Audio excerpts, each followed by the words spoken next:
बिस्मिल्लाहिर्रहमानिर्रहीम। आज का हमारा टॉपिक है पोटेंशियोमीटर। पोटेंशियोमीटर के बारे में जानने से पहले हम वोल्ट मीटर के बारे में पढ़ लेते हैं कि वोल्ट मीटर क्या होता है। Potential difference is usually measured by instrument called a voltmeter. Potential difference measure करने के लिए जो इंस्ट्रूमेंट इस्तेमाल किया जाता है उसे वोल्ट मीटर कहते हैं। अब वोल्ट मीटर किसी सर्किट में कैसे कनेक्ट होता है? Is connected across the 2 points in a circuit between which potential difference is to be measured. जब हम वोल्ट मीटर किसी 2 पॉइंट्स पे सर्किट पे कनेक्ट करते हैं, ऐसे 2 पॉइंट्स पे जहाँ पे हमें पोटेंशियल डिफरेंस को मेजर करना होता है। It is necessary that the resistance of the voltmeter be large compare to the circuit resistance across which the voltmeter is connected. जब हम किसी सर्किट में वोल्ट मीटर को कनेक्ट करते हैं तो इस बात को ज़रूरी रखें कि वोल्ट मीटर की जो रेजिस्टेंस हो वो सर्किट की रेजिस्टेंस से ज़्यादा होनी चाहिए। ऐसा हम क्यों करते हैं? ताकि जो सर्किट का करंट है वो वोल्ट मीटर में से ना पास करे और उसके सर्किट के करंट को ऑल्टर ना करे और पोटेंशियल डिफरेंस जिसको हम वोल्ट मीटर से मेजर करें उसको ना ऑल्टर कर सके। तो इसके लिए हम वोल्ट मीटर की रेजिस्टेंस को क्या रखते हैं, जो है वो सर्किट की रेजिस्टेंस से उसको ज़्यादा रखा जाता है। Otherwise an appreciable current will flow through the voltmeter which will alter the circuit current and the potential difference to be measured. Thus, the voltmeter can read the correct potential difference only when it does not draw any current from the circuit across which it is connected. इसका मतलब है कि volt meter उस वक्त सही potential difference, correct potential difference measure करेगा जब वो सर्किट का कोई करंट जो है वो ड्रॉ नहीं करेगा जिसमें वो हमने कनेक्ट किया है। तो आइडियल वोल्ट मीटर को एक ऐसा वोल्ट मीटर होगा जिसकी रेजिस्टेंस जो है वो इनफाइनाइट रेजिस्टेंस होगी। अगर उसकी रेजिस्टेंस इनफाइनाइट होगी तो उसमें कोई करंट फ्लो नहीं करेगा, जिसकी वजह से वो आइडियली जो है पोटेंशियल डिफरेंस को मेजर कर सकेगा, यानी एक्यूरेटली पोटेंशियल डिफरेंस को मेजर कर सकेगा। अब हम देखते हैं कि वोल्ट मीटर कौन कौन से हैं। There are some potential measuring instruments such as digital voltmeters and cathode ray oscilloscope. हम इसमें देखते हैं कि इसमें डिजिटल वोल्ट मीटर्स भी होते हैं, ऐसे वोल्ट मीटर जिनको हम डिजिट्स में जो है उसमें हमारे पास रिजल्ट आता है। इसी तरह कैथोड रे ऑसिलोस्कोप, जैसा कि आपने पढ़ा CRO, हमारे पास एक voltage measuring, practically voltage measuring instrument है जो कि आप आमतौर पे अपनी लैब्स में इस्तेमाल करते हैं। Do not draw any current from the circuit because of their large resistance. ये ऐसे इंस्ट्रूमेंट्स हैं जो कि अपनी लार्ज रेजिस्टेंस की वजह से जो सर्किट का करंट होता है वो ड्रॉ नहीं करते। एंड आर दस very accurate potential measuring instruments, ये एक्यूरेटली पोटेंशियल मेजर करते हैं।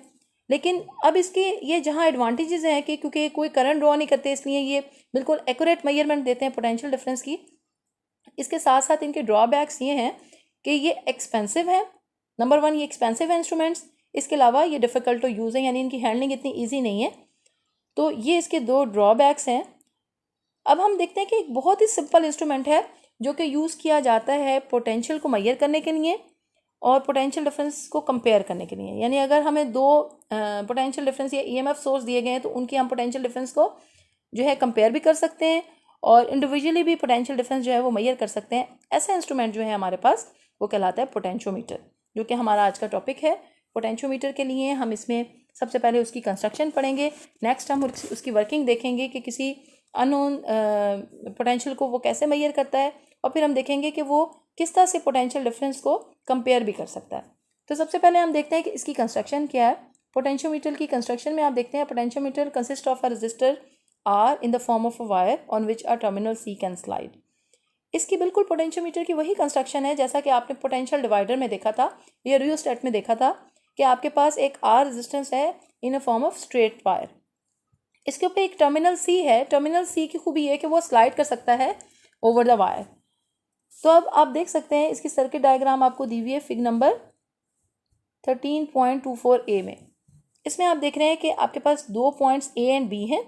ये एक आपकी रजिस्टर वायर है जिसको आपने R से जाहिर किया गया है, और इसमें C जो कॉन्टैक्ट है इसकी खूबी है कि A और B के दरमियान ये स्लाइड कर सकता है। जब C A और B के दरमियान स्लाइड करेगा तो इसकी रेजिस्टेंस को चेंज करेगा फ्रॉम 0 to R, यानी रेजिस्टेंस जो है आप C को स्लाइड करते हुए इस रेजिस्टेंस को वेरी कर सकते हैं, जैसा कि आपने पोटेंशियल डिवाइडर में या रियोस्टेट में भी देखा था। अब इसके अंदर हम देखते हैं कि resistance between A and C be varied from 0 to R as the sliding contact C is moved from A to B। जैसे जैसे A से B तक आपका स्लाइडिंग कॉन्टैक्ट मूव करेगा, रेजिस्टेंस ऑफ द वायर जो है वो भी आपकी वेरी करेगी फ्रॉम 0 to R। अब नेक्स्ट स्टेप में क्या कर रहे हैं हम, यहाँ तक हमने देखा कि ये आपकी पोटेंशियोमीटर की कंस्ट्रक्शन है। If a battery of EMF E is connected across R, हम क्या करते हैं कि R के अक्रॉस एक बैटरी E जो है वो कनेक्ट करते हैं, जैसा कि फिगर नंबर 13.24 B में आपको दिखाया गया है।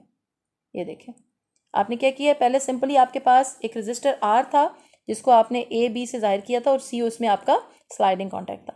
अब आपने A B के दरमियान एक अपना जो है वो बैटरी उसमें कनेक्ट कर दी है और बैटरी जो है वो E बैटरी है। आप देख सकते हैं कि A और B के दरमियान EMF E जो है वो कनेक्ट कर दी गई है। The current flowing through it is I is equal to E over R। जैसा कि आप ओहम्स लॉ से जानते हैं कि V is equal to I R होता है और I is equal to V over R होता है। तो V यहाँ पे इस केस में आपके पास EMF क्या है, E है, तो आपकी V की जगह क्या लिख रहे हैं, E लिख रहे हैं। If we represent the resistance between A and C by R, अब आप देखते हैं कि अगर क्योंकि आपका C जो है वो स्लाइडिंग कॉन्टैक्ट है और वो आपके रेजिस्टेंस को चेंज कर रहा है, तो आप देखते हैं कि यहाँ से अगर आप A और C के दरमियान रेजिस्टेंस ये कंसीडर कर लें कि वो स्मॉल r है, तो potential drop between these 2 points will be, तो क्या हो जाएगा, V is equal to I R. तो अब आप क्योंकि रेजिस्टेंस क्या ले रहे हैं, स्मॉल r ले रहे हैं, तो आप ले लेंगे इसको I स्मॉल r। तो small r as it is है, तो I की जगह जैसे अभी आपने लिखा E ओवर R, आप I की जगह पुट कर दें E ओवर R। तो ये पोटेंशियल ड्रॉप है बिटवीन दीज 2 पॉइंट्स, जो कि आपने क्या लिया है, A और C के दरमियान इतना पोटेंशियल ड्रॉप होगा। Thus as C is move from A to B, जैसे जैसे आप C को मूव करेंगे A से B की तरफ, R varies from 0 to R। आप देखेंगे आप A से B की तरफ C को मूव करेंगे तो आपकी जो रेजिस्टेंस है वो भी 0 टू R वेरी करने लगेगी। And the potential drop between A and C change from 0 to E। जब आप देखेंगे कि रेजिस्टेंस आप चेंज करेंगे तो वहाँ पे पोटेंशियल ड्रॉप भी जो है वो 0 टू E चेंज हो जाएगा, जैसे कि आपने पोटेंशियल डिवाइडर के केस में देखा था हमारे प्रीवियस लेक्चर पोटेंशियल डिवाइडर, उसमें आप देखते हैं कि जब आप रेजिस्टेंस को वेरी करते हैं तो पोटेंशियल ड्रॉप भी वेरी हो जाता है। आप इस अरेंजमेंट को कह सकते हैं, such an arrangement also known as potential divider can be use to measure the unknown EMF of a source by using the circuit shown in the figure number 13.25। इस फिगर को या इस सर्किट डायग्राम को आप potential divider कहते हैं और इसको आप यूज़ कर सकते हैं for measuring unknown EMF of a source. आप किसी भी सोर्स की EMF जो है जिसका आपको नहीं पता कि इसकी EMF की वैल्यू क्या है, उसकी वैल्यू को आप मेजर कर सकते हैं bye using the potential divider. आप इसमें 13.25 देखें, यह आपका पोटेंशियल डिवाइडर आप यूज़ कर रहे हैं for measuring EMF, value of EMF। तो आप इसमें आप देख रहे हैं कि क्या चेंजेस हैं कि इसमें आपने एक EX ले लिया है। EX जो है आपके पास क्या है, EX आपके पास एक अननोन EMF सोर्स है जिसका आपने EMF मेजर करनी है। अब आपने इसको कैसे कनेक्ट करना है ये समझना बहुत ज़रूरी है। A source of potential say a cell whose EMF EX is to be measured is connected between A and the sliding contact C through a galvanometer G। अब आप क्या कर रहे हैं, इस EX जिसको आपने मेजर करना है उसको आपने A और C के दरमियान गैल्वानोमीटर के थ्रू कनेक्ट करना है। अब इसमें नोट करने की बात यह है कि it should be noted that the positive terminal of EX and that of the potential divider are connected to the same point A। अब आप देखें पोटेंशियल डिवाइडर का जो A पॉइंट है वो और जो EX का पॉजिटिव टर्मिनल है यानी आपका EMF सोर्स जो है उसका पॉजिटिव टर्मिनल देखें वो एक ही पॉइंट पे कनेक्टेड है।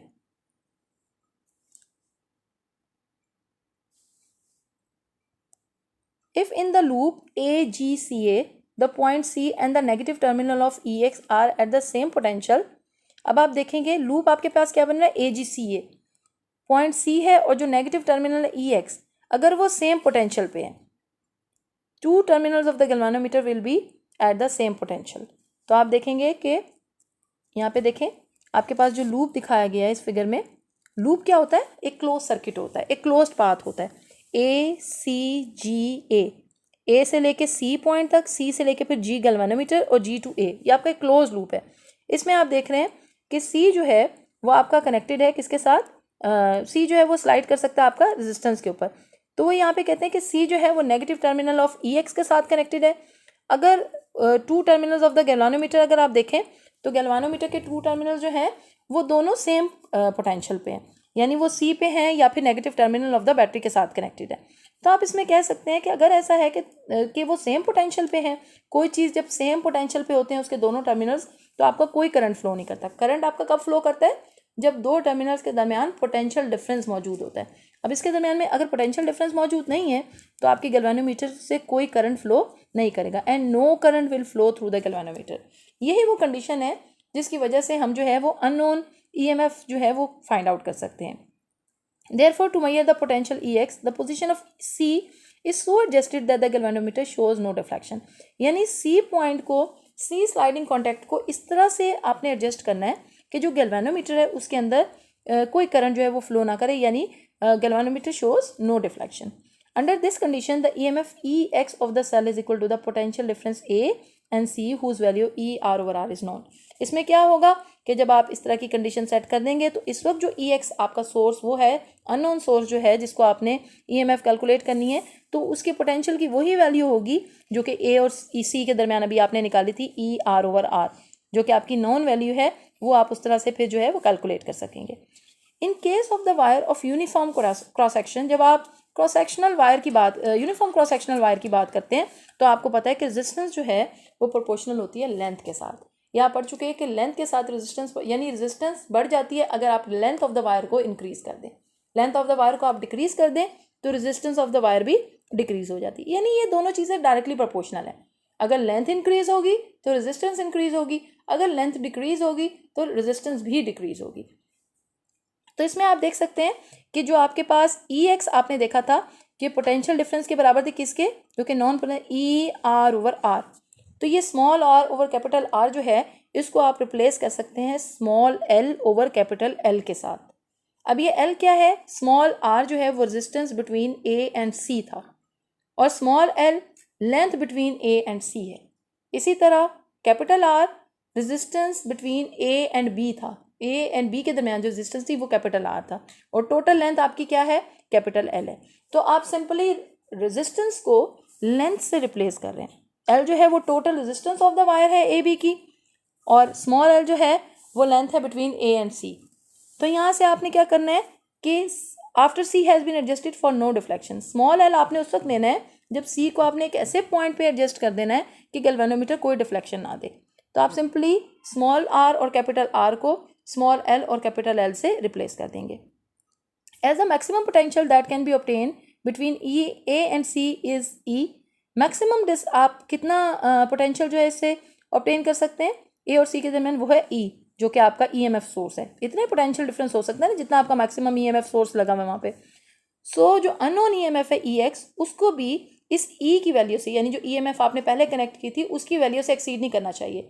यानी आप कहाँ तक अननोन EMF कैलकुलेट कर सकते हैं, जितनी आपकी EMF सोर्स लगा हुआ है उसकी वैल्यू से वो एक्सीड नहीं करना चाहिए. उस वैल्यू तक आप EMF जो है अननोन EMF जो है वो मेजर कर सकते हैं.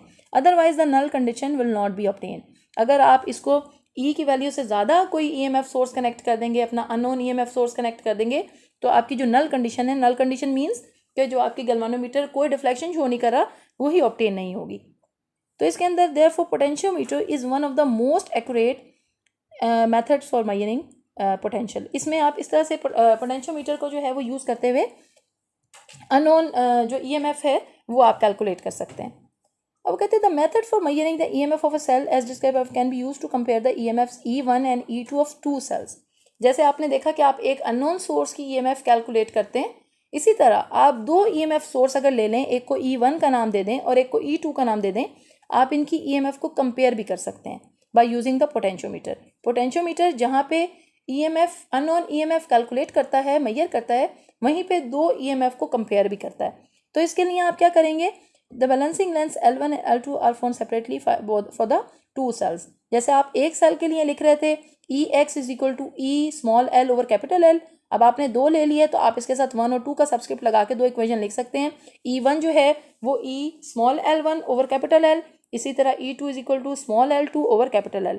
कैपिटल L आपका सेम है क्योंकि टोटल लेंथ जो है इस रजिस्टर की वो सेम है. तो अब आप इन दोनों इक्वेशंस को क्या करेंगे, डिवाइड करेंगे. तो यहाँ से आप डिवाइड करके देखेंगे कि आपके पास एक तरफ आ जाएगा E1 ओवर E2 और दूसरी तरफ जो है वो L1 ओवर L2 आ जाएगा. तो ये जो रेशियोज आपको मिल रही हैं E1 ओवर E2 की, आप देख रहे हैं. So the ratio of EMF equal to the ratio of the balancing length. ये बैलेंसिंग लेंथ्स के बराबर हैं, यानी EMF सोर्स की जो लेंथ्स है उनके बराबर है. यहाँ से आप इसकी लेंथ्स मालूम करके, यानी लेंथ्स को कंपेयर करके आप EMF को भी जो है वो कंपेयर कर सकते हैं टू सोर्सेज के EMF को. तो इस तरह से पोटेंशियोमीटर दो EMF सोर्सेज को कंपेयर करने के भी काम आ सकता है.